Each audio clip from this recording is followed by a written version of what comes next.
కలిసి మునగనీయండి, రష్యాతో భారత్ ఏం చేసుకున్నా లెక్క చేయం, ఇద్దరు వారి మృత ఆర్థిక వ్యవస్థలను మరింత దిగదార్చుకోనివ్వండి. ట్రంప్ తీవ్ర వ్యాఖ్యలు. ఇరాన్ చమురుతో వ్యాపారం చేస్తున్న 6 భారత కంపెనీలపై ఆంక్షలు, పాక్తో వాణిజ్య ఒప్పందం చేసుకున్నట. భారత్ రష్యా బంధంపై అమెరికా అధ్యక్షుడు డొనాల్డ్ ట్రంప్ విరుచుకుపడ్డారు. తనకే సంబంధం లేదు అంటూనే శాపనార్థాలు పెట్టారు. ఇద్దరు వారి మృత ఆర్థిక వ్యవస్థలను దిగదార్చుకోనియండని, కలిసి మునగనీయండని వ్యాఖ్యానించారు. బుధవారం భారత్పై 25% సుంకాలతో పెనాల్టీ విధిస్తూ ప్రకటన చేసిన కొద్ది గంటల్లోనే ట్రంప్ ఈ వ్యాఖ్యలు చేశారు. రష్యాతో భారత్ ఏం చేస్తుందన్న విషయాన్ని అసలు పట్టించుకోబోమని, వారిద్దరు మునిగిపోతుంటే మాకెందుకని మిగిలిన అందరి గురించి పట్టించుకుంటామని స్పష్టం చేశారు. మనకు భారత్ స్నేహితురాలే అయినా, స్నేహితురాలట, స్నేహితుడు కాదు స్నేహితురాలే అయినా ఆ దేశంతో స్వల్ప లావాదేవీలే ఉన్నాయి.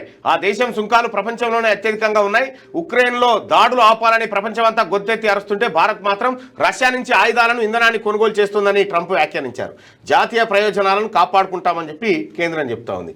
అసలు ట్రంప్ను ఎందుకు, ట్రంప్ మోడీ స్నేహం బెడిసి కొట్టిందా? మోడీ గారు ట్రంప్ తప్పు చెప్పిండని చెప్పడానికి కూడా భయపడుతుండు. చెప్తలేడు, అవును, మాట్లాడతలే దాని మీద.